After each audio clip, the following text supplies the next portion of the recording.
రైట్గా డిబేట్లో పార్టిసిపేట్ చేస్తున్నారు BJP senior నాయకులు ఆచార్య గారు అండ్ అలాగే ప్రముఖ రాజకీయ సామాజిక విశ్లేషకులు సీనియర్ జర్నలిస్ట్ అందే సత్యం గారు. నమస్కారం అండి ఇద్దరికి. సో ముందుగా సత్యం గారు, బీజేపీకి కొత్త అధ్యక్షుడిగా ఎవరు రాబోతున్నారు అనేటువంటి చర్చ మాత్రం జోరందుకుంది. అంటే జేపీ నడ్డా నాయకత్వాన్ని చూసాము, ఇప్పుడు ఎవరికి ఈ పదవి దక్కుతుంది అనేటువంటిది అంటే ఒక వర్గం చెప్తున్నారు, ఆల్రెడీ ఇంకా లాంఛనమే అధికారికంగా ప్రకటించడమే తరువాయి యోగి ఆదిత్యనాథ్ డిసైడ్ అయిపోయారని చెప్తున్నారు. అయితే యోగి ఆదిత్యనాథ్ గురించి మీ అభిప్రాయం, ఆయనకున్నటువంటి నాయకత్వ లక్షణాలు కావచ్చు, ఈ జాతీయ అధ్యక్ష పదవిని వరించేటువంటి కాలిబర్ ఆ సామర్థ్యం ఉంది అని మీరు అనుకుంటున్నారా? ఇప్పుడు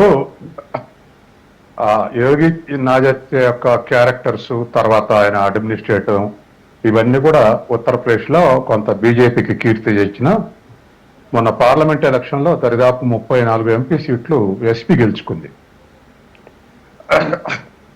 80కి 80 వస్తాయి అనుకుంటే 34 గెలుచుకుంది. గతంలో 84 ఉండేవి.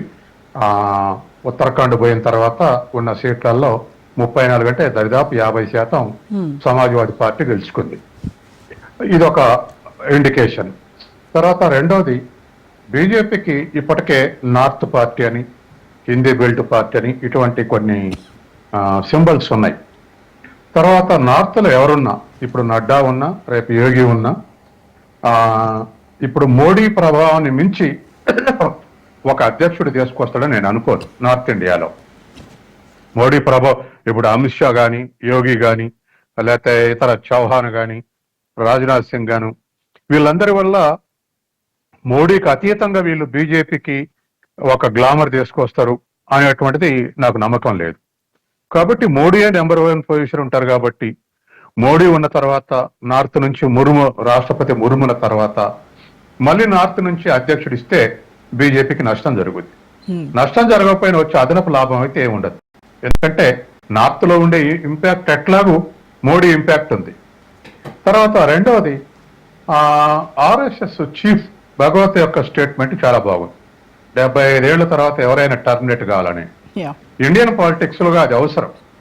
నేల పట్టుకొని నడిచేటప్పుడు, కర్ర పట్టుకొని నడిచేటప్పుడు కూడా మాకు ప్రధానమంత్రులు కావాలి, లేకపోతే ఇంకోటి కావాలనేది కరెక్ట్ కాదు. ఇప్పటికే బీజేపీ ఆ సూత్రం అనుసరిస్తుంది. మరికొన్ని పార్టీలు కూడా సిపిఎం పోలిట్ బ్యూరోలో 70 దాటితో ఉండటానికి వీల్లేదని పెద్ద లీడర్లే ప్రకాష్ కరత్, బృందా కరత్ అలాంటి వాళ్ళని పక్కకు పెట్టారు. అట్లాగే బీజేపీలో కూడా ఇప్పుడు ఆర్ఎస్ఎస్ భగవత్ అనేది కరెక్ట్. 75 ఏళ్ల తర్వాత మోడీ గాని ఇంకెవరైనా సరే ఆ నాయకత్వం నుంచి తప్పుకోవాల్సింది అంటున్నటువంటిది చాలా బాగుంది. ఇది 2-3 పార్టీలు ఫాలో అయితే మొత్తం పార్టీలు ఫాలో అయ్యేటువంటి స్థితికి వస్తుంది. ఎందుకంటే ఫిజికల్ స్ట్రెంగ్త్ అవసరం, తర్వాత మెంటల్ సౌండ్ మైండ్ ఉండటం కూడా అవసరం. కాబట్టి ఈ చర్చ ఇండియన్ పాలిటిక్స్ లో పాజిటివ్ ఉంది. ఇప్పుడున్న పరిస్థితుల్లో ఇప్పుడు నడ్డా ఉన్నాడు. మోడీని కాదని నడ్డా వల్ల వచ్చింది ఏమిటి? మోడీ ప్రభావంతో ఓట్లు వచ్చాయి. దరిదాపు మరి బీజేపీకి సొంతం 350 సీట్లు వస్తాయి అనుకుంటే 240 వచ్చాయి. ఫ్రంట్ కు ఎన్డీఏకు 400 వస్తాయి అనుకుంటే 300 వచ్చాయి. అంటే దీన్ని బట్టి ఏమిటంటే ఎప్పుడు ఒకే వ్యక్తిని ప్రజలకు చూపెడితే అదనంగా వస్తుంది ఏమి లేదు. కాబట్టి ఇప్పటికైనా సౌత్ ఇండియా నుంచి బహుశా బీజేపీ అధ్యక్షులుగా ఉంటే ఒకటి మోడీ ప్రభావం, లేకపోతే సౌత్ నుంచి కూడా బీజేపీ ప్రాధాన్యత ఇచ్చింది అనేటువంటి ఒక పాజిటివ్ దృక్పథం కూడా వచ్చేటువంటి అవకాశం ఉంది. ఇప్పటికే సౌత్ లో బీజేపీ ఎంత ప్రయత్నం చేసినా ముందుకు పోలేకపోయింది, అనుకున్న స్థాయిలో ముందుకు పోలేకపోయింది. ఉదాహరణకు ఆంధ్రప్రదేశ్ లో ఇప్పటికీ చంద్రబాబు నాయుడు మీద, బీహార్ లో నితీష్ కుమార్ మీద ఆధారపడి ప్రభుత్వం నడపాల్సి వస్తుంది.